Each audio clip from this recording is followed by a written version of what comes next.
Good morning student.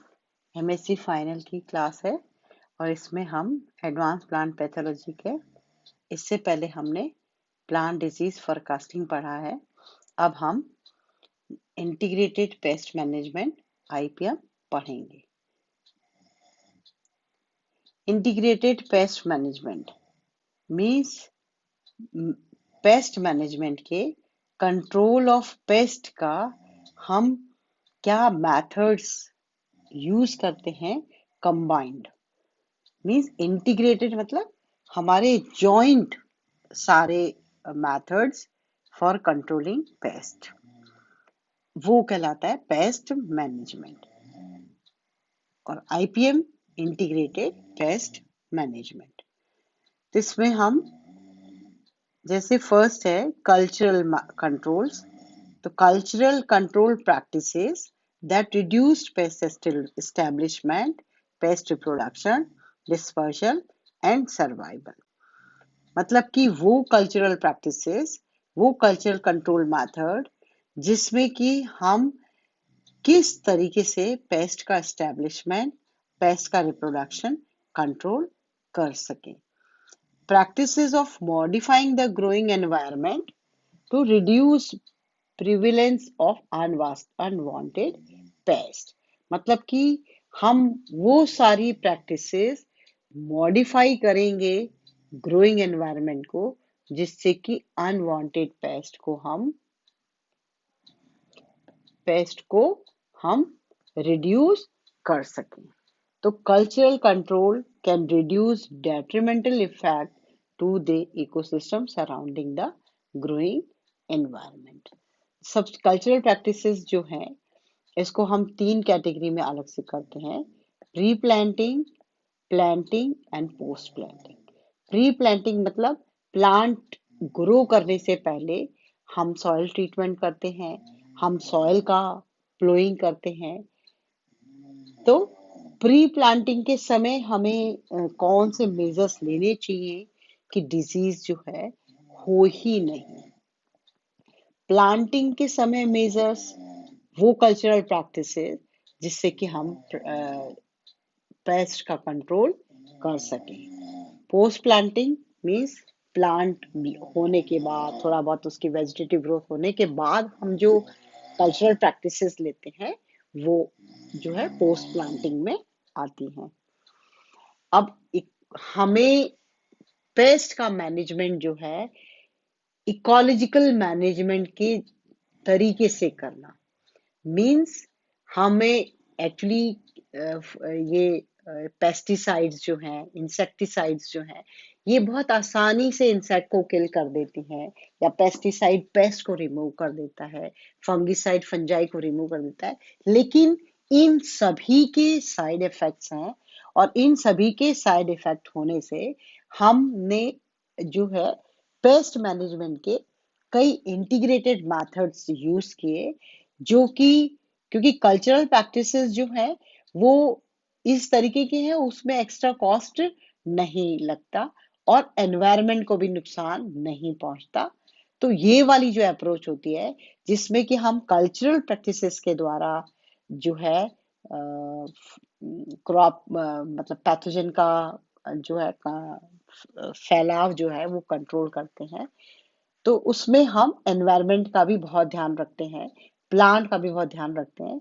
तो इसमें हमें जो है for doing cultural practices ecological management बहुत जरूरी है।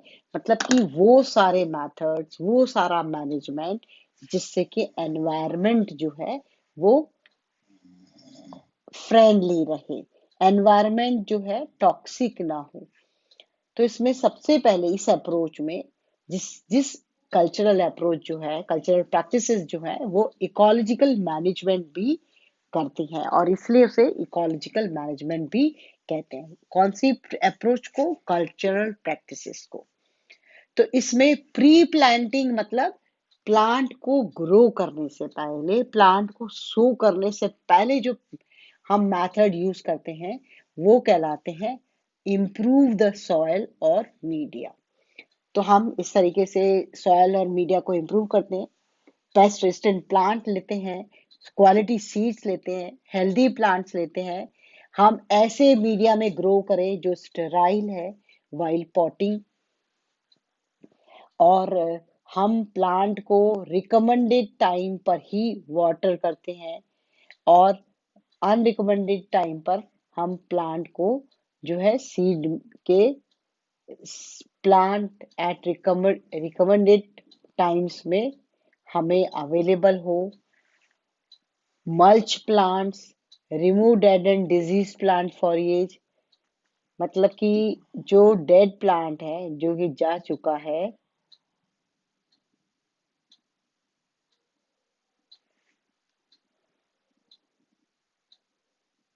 Remove dead and disease plant foliage, मतलब जो डेड हो चुका है, जो जा चुका है, उसको रिमूव करना। क्योंकि हो सकता है डेड और डिजीज प्लांट फॉलिएज में इंफेक्शन पड़ा रह जाए सॉइल में, और उससे आगे फैलने के चांसेस बढ़ जाएं। वाटर जो है वो भी बहुत इंपॉर्टेंट है प्रॉपर टाइम पे देने की। क्योंकि जिस टाइमिंग पे जो है, हमने जैसे मान लीजिए कि प्लांटिंग के 2 दिन बाद हमने उसमें वाटरिंग करी, तो उस समय तो वो सीडलिंग सूख ही जाएगा। तो ऐसे में प्रॉपर वाटरिंग, और जिससे कि पैथोजन के लिए भी वो फेवरेबल कंडीशन नहीं हो, जब उसे प्रॉपर वाटर वाटर फैसिलिटी है, तो वो प्रॉपरली ग्रो कर सके। हम कई बार जो है पेस्ट को, इंसेक्ट को कंट्रोल करने के लिए ऐसे ट्रैप्स बनाते हैं गोल गोल स्टोर के, जिससे कि चारों तरफ ऐसा एडेसिव लगा देते हैं, जिससे कि वो इंसेक्ट अट्रैक्ट होके वहां पहुंच जाए। और यूज प्रॉपर प्रूनिंग टेक्निक, मतलब कि प्लांट जैसे मान लीजिए ऐसे ग्रो हो रहा है ना, इसमें, तो इसमें हमने इसके एपिकल जो पोर्शन है, उसको हम कट करते हैं, और उसके बाद देखते हैं कि प्लांट का ग्रोइंग बहुत अच्छी होती है, क्योंकि हम उसको प्रॉपर प्रूनिंग करते हैं, वो वापस बढ़ के वैसे हो जाता है। तो प्रॉपर टाइम पे जो है प्रूनिंग टेक्निक्स होनी चाहिए, फिजिकल बैरियर्स होने चाहिए, फिजिकल बैरियर फील्ड के चारों तरफ नेट का बैरियर्स होने चाहिए। कई बार हम जो खेत के चारों तरफ जो है डीप फरो बना देते हैं, जिससे कि भी जो एनिमल क्रॉल करके ना आ सके। तो हम ये सारे हैबिटेट हैं जिसके थ्रू हम अपने आप को कंट्रोल करते हैं। अब आता है कि understanding of various component of agro ecosystem on which the paste thrive, मतलब कि वो कंपोनेंट्स जो है जिसमें बेस्ट बेस्ट ग्रो करता है, थ्रो करता है, वो हमें फील्ड को तैयार करना चाहिए। Prepare and level field proved fellow field, मतलब एक बार हमने पहले गेहूं की खेती की है, तो हमें फिर रुक जाना चाहिए 6 मंथ, और उसके बाद उसका ग्रोइंग पीरियड शुरू होता है। तो crop rotation, creep canals and bunds being clean, proper level field proved fallow field, trap culture, polyculture, multiple cropping, mixed cropping, ये भी बहुत इंपॉर्टेंट कल्चरल प्रैक्टिसेस हैं जिसके द्वारा पेस्ट इंसेक्ट कंट्रोल किया जा सकता है। कई बार लीफ की वेटनेस और ह्यूमिडिटी भी जो है बहुत ज्यादा कंट्रोल करती है डिजीज को फैलने से। डिजीज सिम्टम्स, लीफ वेटनेस प्रॉपर होनी चाहिए, फिर उसमें ह्यूमिडिटी प्रॉपर होनी चाहिए, प्रॉपर एयर फ्लो होना चाहिए, और मॉर्निंग में एट द बेस वाटर होना चाहिए, और सॉइल मॉइस्चर को मैनेज करना होता। Well draining area, avoid air and using watering. A forceful stream of water may dislodge insects such as aphids, spider mites from foliage, plant stem.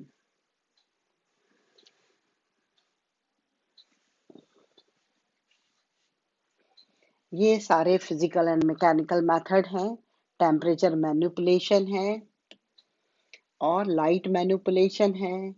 Flame thrower होते हैं जो कि लोएस्ट और moringa hairy caterpillar के लिए जो है lethal होते हैं। Low lethal temperature, hot water treatment of seeds, moisture manipulation in well-dried drains.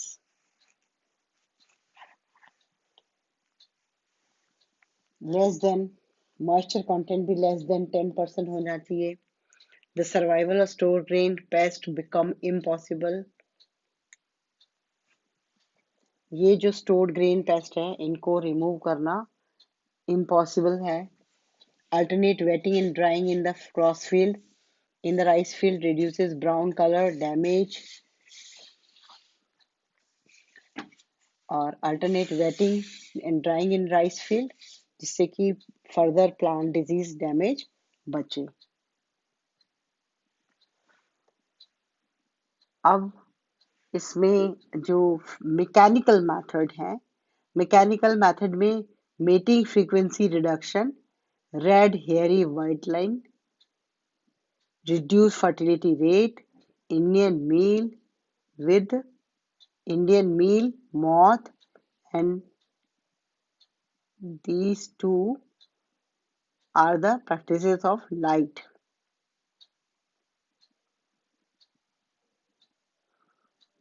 अब हम अपने नेक्स्ट क्लास में इसके फर्दर मेथड्स जो हैं वो पढ़ेंगे.